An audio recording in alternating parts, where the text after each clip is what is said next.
हम सब ने बचपन से महाभारत की कहानियां सुनी है। श्री कृष्ण द्वारा धर्म की स्थापना, 100 कौरवों का अंत, शकुनी की चालें, द्रौपदी का चीरहरण और 16 वर्ष के अभिमन्यु का बलिदान। ये सिर्फ कहानियां नहीं, हमारी संस्कृति और सोच का हिस्सा है। लेकिन एक सवाल है, क्या हम जिस महाभारत को जानते हैं वो वास्तव में वही है जो महर्षि वेदव्यास ने लिखा था? आज की पीढ़ी महाभारत को ज्यादातर टीवी सीरियल्स और सोशल मीडिया के जरिए देखती है, जहां कई बार कहानी को सरल या नाटकीय बनाने के लिए बदल दिया जाता है। यहीं से शुरू होता है मिथक और वास्तविकता के बीच का अंतर। उदाहरण के लिए, क्या कर्ण वास्तव में उतने ही बेबस थे जितना उन्हें दिखाया जाता है? क्या द्रौपदी ने सच में दुर्योधन को अंधे का पुत्र कहा था? इस वीडियो में हम ऐसे ही सवालों को समझेंगे और कोशिश करेंगे जानने की कि मूल महाभारत इन घटनाओं को कैसे प्रस्तुत करता है। यहाँ मकसद किसी पात्र को सही या गलत साबित करना नहीं, बल्कि ये समझना है कि समय के साथ कहानियां कैसे बदलती गईं और असली ग्रंथ क्या कहते हैं। कुरुक्षेत्र का युद्ध असल में रणभूमि पर नहीं, बल्कि उस मय सभा में शुरू हो चुका था, जहां शकुनी और दुर्योधन की चालों ने पांडवों को सब कुछ हारने पर मजबूर कर दिया। और फिर आया वो क्षण जिसे महाभारत का सबसे पीड़ादायक दृश्य माना जाता है, द्रौपदी का अपमान। आज जब हम इस घटना की बात करते हैं तो अक्सर एक धारणा बनाई जाती है कि सभी कौरव अधर्मी थे, लेकिन क्या ये पूरी सच्चाई है? मिलिए विकर्ण से, धृतराष्ट्र और गांधारी का पुत्र और दुर्योधन का अपना भाई।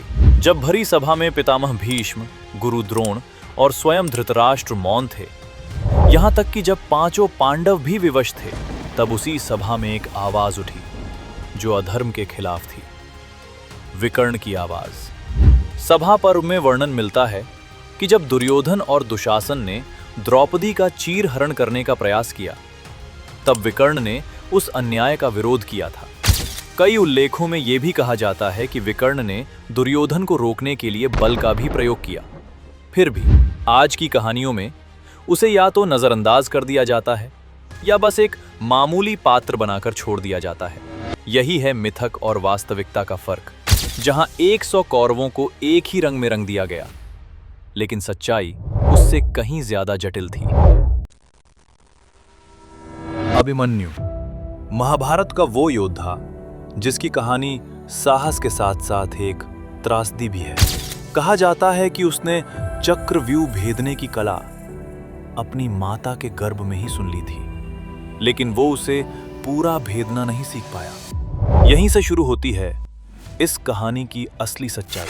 आज की कहानियों और सीरियल्स में अभिमन्यु के अंत को अक्सर एक वीर गाथा की तरह दिखाया जाता है, जहां युद्ध में नियमों का पालन होता है और शत्रु उसे सम्मान देते हैं। लेकिन मूल महाभारत, विशेषकर द्रोण पर्व, एक अलग ही चित्र प्रस्तुत करता है। जब अभिमन्यु चक्रव्यूह के भीतर प्रवेश करता है, इसके बाद जो हुआ वो युद्ध के नियमों से परे था। कौरवों के कई महारथियों जैसे द्रोण, कर्ण, कृपाचार्य और अश्वत्थामा ने एक साथ मिलकर उस पर आक्रमण किया। फिर भी वो रुका नहीं।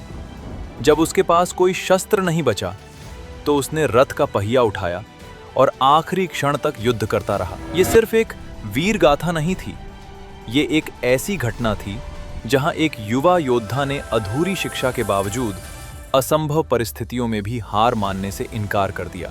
अभिमन्यु की कहानी हमें ये नहीं सिखाती कि वो अजेय था, बल्कि ये दिखाती है कि महाभारत का युद्ध उतना सीधा और धर्मपूर्ण नहीं था जितना अक्सर हमें बताया जाता है। कभी कभी सच्चाई वीर गाथा से ज्यादा कठोर होती है। अंधे का पुत्र भी अंधा, ये वो पंक्ति है जिसने समय के साथ द्रौपदी की छवि पर सवाल खड़े करती है। आज कई कहानियों और सीरियल्स में दिखाया जाता है कि मय सभा में जब दुर्योधन भ्रमित होकर जल में गिरा तो द्रौपदी ने उसका उपहास किया। लेकिन जब हम मूल महाभारत, विशेषकर सभा पर्व को देखते हैं तो वहां इस घटना का वर्णन कुछ अलग मिलता है। वर्णन के अनुसार दुर्योधन के गिरने पर सभा में उपस्थित कुछ लोग जैसे भीम और अन्य हंसे थे, लेकिन द्रौपदी के उस क्षण वहां उपस्थित होकर ऐसा कहने का स्पष्ट उल्लेख नहीं मिलता। यहीं से शुरू होता है एक महत्वपूर्ण अंतर। समय के साथ ये कथा इतनी प्रचलित हो गई कि द्रौपदी को ही इस अपमान का मुख्य कारण मान लिया गया।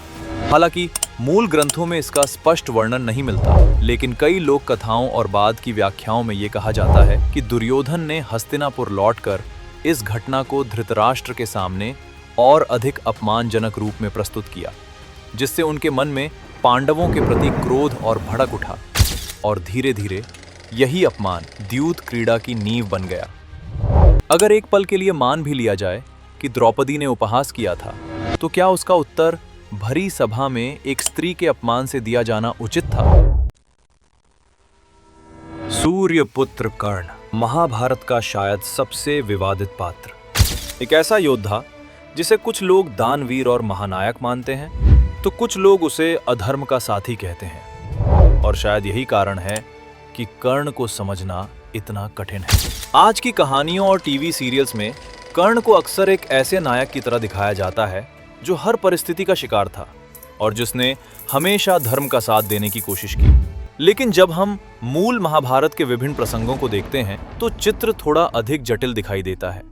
उदाहरण के लिए लाक्षागृह का षड्यंत्र। लोकप्रिय प्रस्तुतियों में अक्सर ये दिखाया जाता है कि ये योजना केवल दुर्योधन और शकुनी तक सीमित थी, लेकिन कई व्याख्याओं और कथाओं में कर्ण को भी दुर्योधन के निकट सहयोगी के रूप में देखा जाता है, जो पांडवों के विरुद्ध उसकी योजनाओं और निर्णयों के साथ खड़े रहे। हालांकि मूल ग्रंथ हर घटना में कर्ण की भूमिका को हमेशा विस्तार से स्पष्ट नहीं करते, और यहीं से शुरू होती है बहस।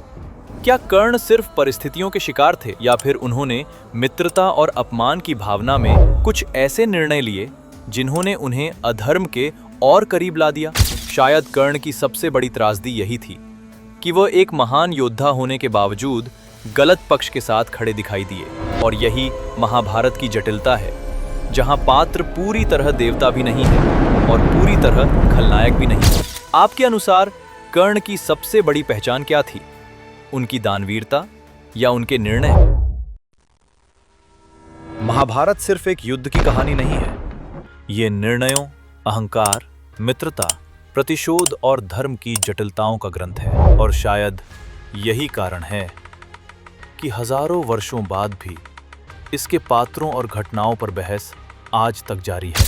आज हमने उन कई कथाओं में से सिर्फ कुछ पहलुओं को समझने की कोशिश की, जहां लोकप्रिय कहानियां और मूल ग्रंथ एक दूसरे से अलग दिखाई देते हैं। लेकिन ये यात्रा अभी अधूरी है, क्योंकि अगला प्रश्न शायद और भी बड़ा है।